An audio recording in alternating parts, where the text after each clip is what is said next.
освен да му намести на некаков начин пенал на Мицкоски. Може и тоа е договор. Ако трнеш по оваа логика на тајни, конспиративни средби и така натаму. Но мене Струмица не ми е симптоматична.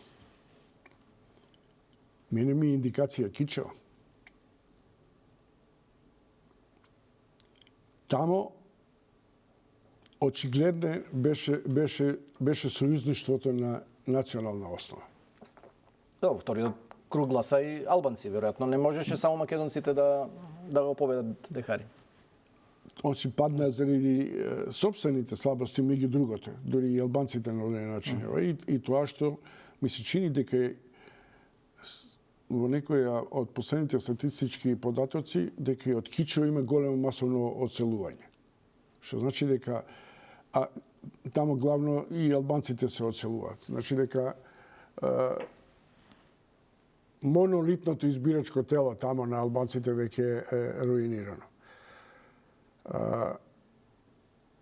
Јас би им сугерирал на Мицкоски и на Филипче да не прават веќе договори меѓу себе под патронство на македонската олигархија. Туку да прават средби и да бидат под патронство на интересите на македонските граѓани. Кога Мицкоски така успешно како што менеджираше со изборите и со партијата, би ја сватил резолуцијата како фрлена ракавица за заедничка и споделена одговорност. Тоа што, например, СДСМ не го направи во однос на двата договори и така натаму. Да, кога беше на власт и кога требаше тоа да го прави, не го направи, да. И тоа може да биде маневарски простор за Мицкоски. Меѓутоа сега е обратно пропорционално во политиката. Колку време ги затегате односите? Имате две солуции. Или одеднаш детант со тој со кој се спорите, нели? Ај сега да фрлиме се на улица, дај да видиме, да ги развиваме добрососедските односи. Затоа што да не забораваме, Македонија и Бугарија имаат реални 30 години добрососедски односи кои гравитираа со комплексности на економските односи. И тоа на одреден начин беше... Да, но ова прашање секогаш било присутно. Уште времето Георгиевски со Костов, кога го решаваја со... Мислам, контраверзно било од секогаш висело. Тука, очигледно Софија го чекала моментот да го актуализира кога ќе дојдеме.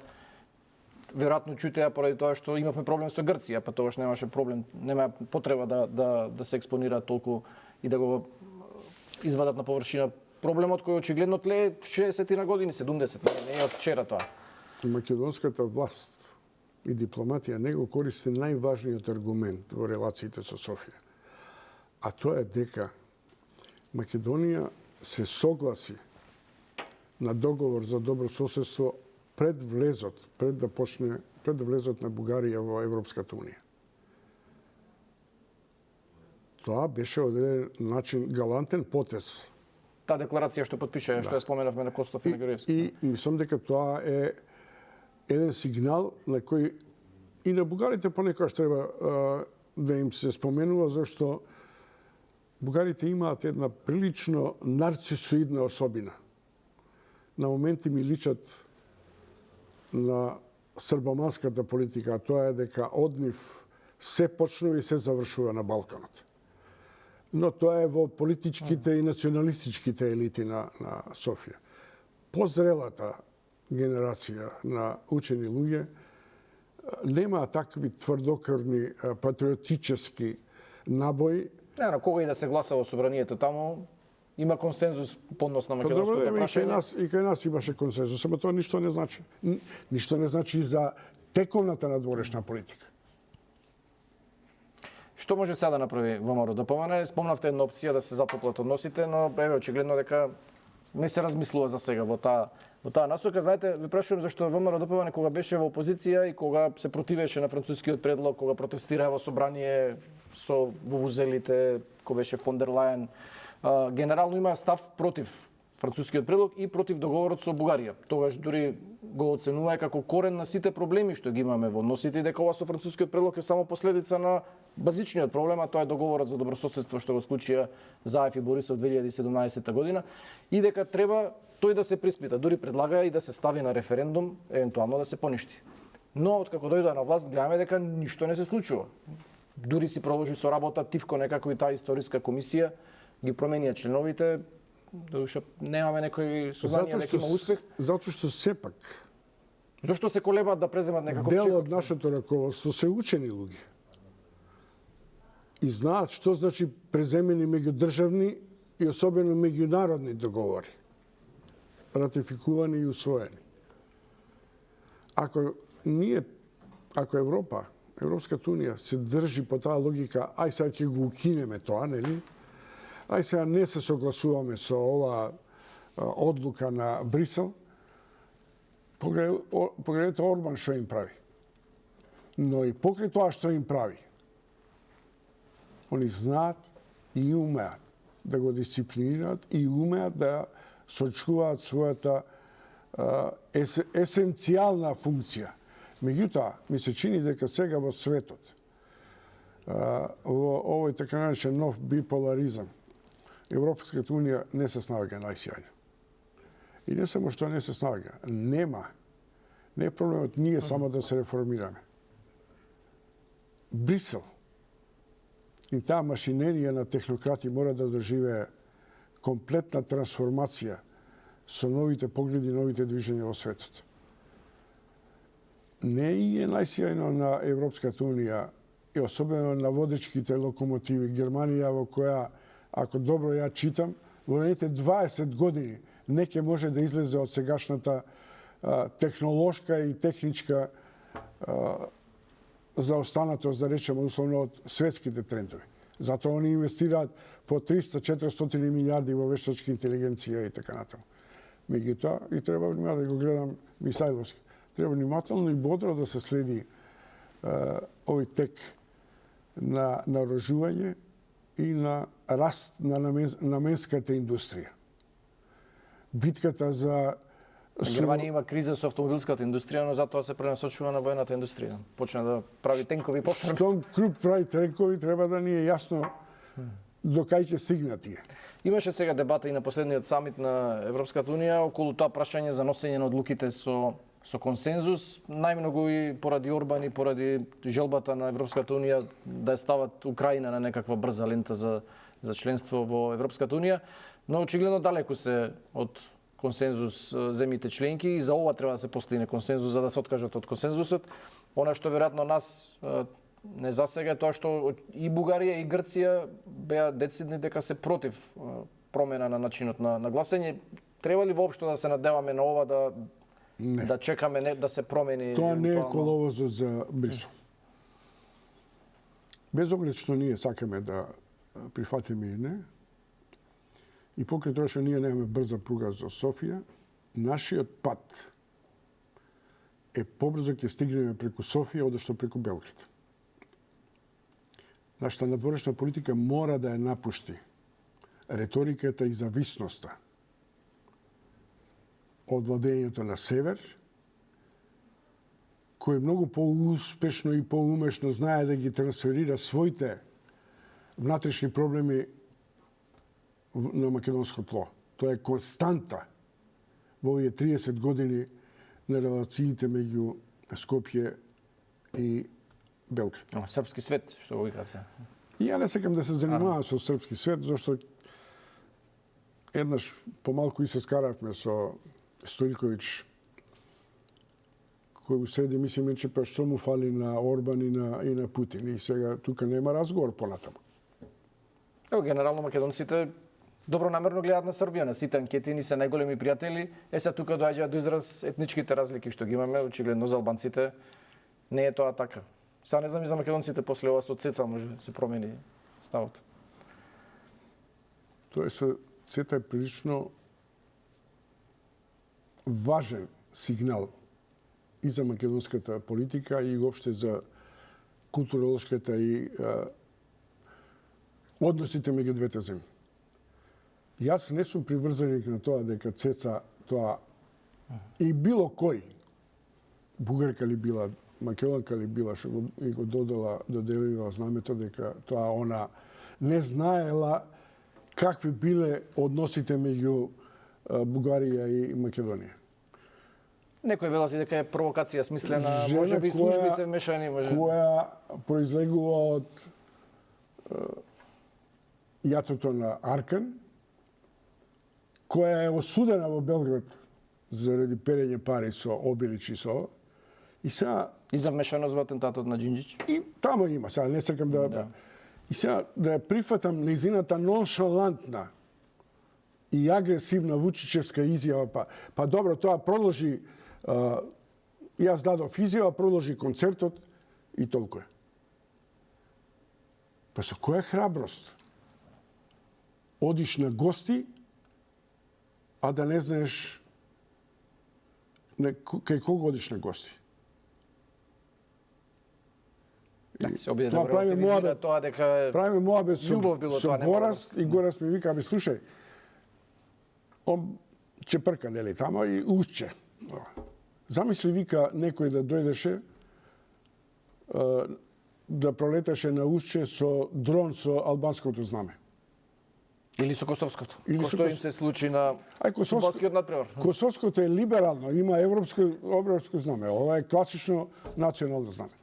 Но Чомовски, кога велиш дека патот за ЕУ е преку Софија и дека не треба да бараме други алтернативни патишта, што доколку повторно се врати стравот генерално ние дека повторно ќе вратат историските и идентитетските прашања на маса, повторно ќе се претвори цела дебата наместо за брзи железници и за спојување и за развој на економијата, дека пак ќе треба да разговараме дали бил Гоце Делчев македонец или бугарин. Што доколку тоа стане услов за да станеме членка на Европската унија, ќе може ли овој народ и оваа држава да го голтне и тоа? Не ни е најважна преокупација да градиме иднина со минатото за Гоце и со Гоце. Не сакам да ви кажам европски држави кои имаат 10 пати поголем бруто општествен производ од нашиот, кои имаат темни петна историски, па не се занимаваат со тоа. Гледаат што побрзо да ги премостат. Исто како што ние на одреден начин сопственички се однесуваме кон улогата на Гоце и така натаму, има своји трауми и бугарите. Вие мислите дека учеството во фашистичката солдатеска и сојуз не им тежи на бугарските историчари, само што наша е нова филозофија да го баталиме тоа да се занимаваме со Европа. Ајде го на момент. А сме имали добри времиња и добри односи. Ај на момент да Гоце Делчев не ги дале бугарите. Да ги видиме тие позитивни работи. И има уште една работа. Деновиве прегледувам нешто околу македонско-бугарските односи и на Тодор Александров наидувам. Се сеќавам на промоцијата на Тодор Александров, односно на телеграмите и преписката на Тодор Александров со ВМРО ДПМН, што ја приреди историчарот и директорот на архивот Зоран Тодоровски. Тамо зборува Гане, Владо Поповски и така натаму. Во едно телевизиски настап, јас го чув и на друго место, Блаже Ристевски јавно зборува. Тодор Александров, како што он има оној убав радиофоничен глас, предлагаше, никогаш не признаваше постоење на македонскиот народ. Македонскиот народ, според Тодор Александров, бил дел од бугарскиот. Дури Блаже Ристевски вели, тој пишувал во Друштвото на народите да им укаже дека овде живеат бугари.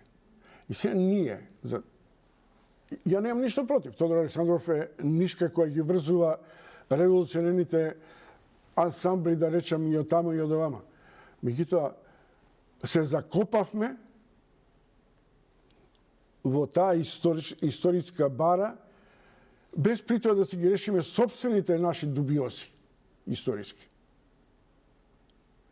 Која е сврхата на крајот на криштата за еднината на Македонија? Што ќе го делиме цар Самуил, условно да кажам. Нели? Да, се за него постигна некаква согласност. Добре, таму. која е сврхата? Што е добробитот за еднината на Македонија? Јас знам што ќе ми налепат сега. Нема континуитет, нема ништо, ни така натаму. Но, ако оваа власт ја следи интригантната надворешна политика на Никола Груевски со антиквизацијата, вие мислите дека надворешните односи тоа не се памети? Ние прободевме шило во очите на грците.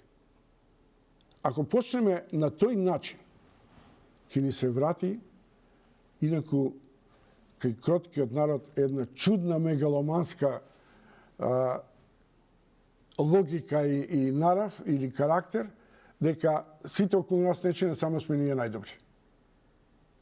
Споменавте 2008 година, тогаш исто беше слична ситуацијата. Разочарувањето и гневот беше поради тоа што не успеавме во Букурешт да добиеме членство, покана за членство во НАТО поради спорот со Грција. Тогаш Груевски излезот од ситуацијата го најде во предвремени парламентарни избори. Сега оваа тема и кај нас така некако виси во воздух. Мицковски вели дека ќе прави реконструкција, нема да прави предвремени избори, ама ги предупредува од опозицијата да пазат што посакуваат да не им се случи. Што ќе биде одлучувачко за Мицковски? Дали ќе тргне по тој пат? Дали тие предвремени избори нешто би променили или би решиле? Тоа е нервозен потез. Кого треба сега Мицковски на парламентарните избори да порази? Во услови кога со вреди извојуваат маестрална победа. Ти да ги симнеш од тронот албанските партизани кај Ахмети и интегративците. Тој е голем чекор и кон демократијата и кон пресвртот. Во услови во кои кревка коалиција изет направи со Касами и кај што ќе има сигурно уште спорови околу некакви национални или идеолошки матрици. Ја не гледам причина да се става трн здрава нога во услови кога има целата власт. Политичка, економска, финансиска и локална. И сега? Што уште може да добие? Ке го враќа. Пазите логиката. Јас на 2-3 наврата во јавни. Која е логиката? Мицковски да го учи и Филипче да го реформира СДСМ. Ако го реформира и ако го победи, тоа е некоја дихотомија, не е логично. Шефот на ја не паметам. Го објаснуваат со тоа дека на Македонија треба силна опозиција. Загрижени се дека нема да имаме силна опозиција. Па ако е загрижен толку многу што не им даде некаде кај што беа 10, 20, 50, ова ако се договара крупно за Струмица и Зова да преживее на одреден начин. Не само што не им даде, него и центар им го зема на СДСМ. Се вака да вулгаризира. Така што ако сакаш одговор, не верувам во тоа, освен ако не измислат некаква референдумска логика за некое решение околу Брисел, преговорите со Бугарија и така натаму. Добро. Сега на крајот сме од емисијата, уште околу кадровски промени што ги најавуваат. Венко Филипче очигледно нема намера да си поднесе оставка, најавува дека ќе прави некакви освежувања во раководството. Дали тоа ќе биде доволно за СДСМ да застане на здрави нозе и од друга страна Мицковски најавува некаква реформа и тој кадровска во партијата и во владата реконструкција по конгресот во декември. Дали тоа ќе му ги засили неговите позиции или можеби ќе отвори некаков процес на внатрешни раслојувања. Сега се сеќавам на еден разговор што го имавме кога работевме заедно. Ми рече дека во политиката нема еднаш за секогаш зададени односи. Ја не се сеќавам дека сум ти го рекал, ама може да излегло тоа. Апропо на ова, денеска на едни пријатели што пиеме кафе и ми викам кога го гасев светлото. и го цитира Ферит Мухич. Згаснали светлото демо, не се сеќам. Знам дека сум запамтил демократијата и Ферит ме сеќа, манглупе, не сум сигурен дека сум ја дал таа изјава, ама добро звучи, ми вика. Така е, апропо и на ова.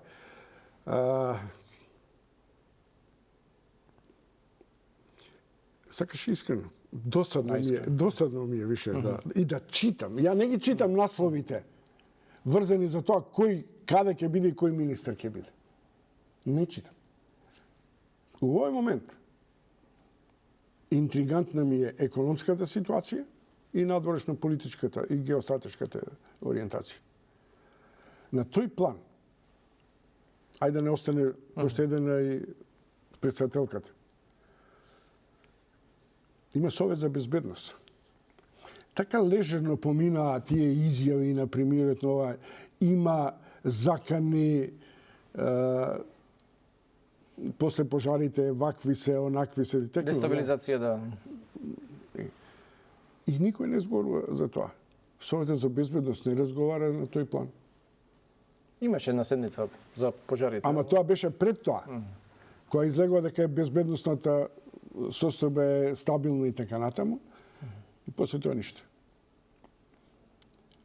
А кај се тие хибридни закани? Тие не се хибридни закани не се прават од денес за утре. Тоа е смислен концепт. Така што не знам кого ќе донесе, но Мицковски има очигледно многу стабилна позиција сега во ВМРО ДПМН. И тие струи за кои се смета дека ќе вршат влијание, пресија и така натаму. Мислам дека со неколку вешти маневри во распределбата на моќта и на парите ќе ги задоволи и нив. Филипчич успели да стане релевантна опозиција и да го предизвика на следните избори, кога и да бидат? Да ви кажам, Филипче е многу образовано и стручно човек и многу добар хирург. Тие што се со прецизност може да бидат и активни политичари, но за лидерство сака многу повеќе. Во СДСМ да стигнеш до позицијата на лидер од типот на Бранко Црвенковски, треба у наредните 30 години да се работи. Плюс, тоа е парадоксот на таа партија.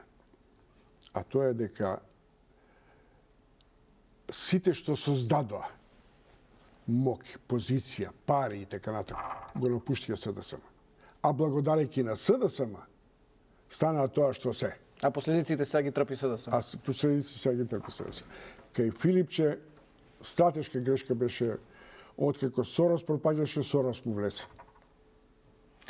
Чомовски, благодарам за разговор. Беше драго, се надевам дека ќе се премислиш и дека повторно ќе дојдеш до година.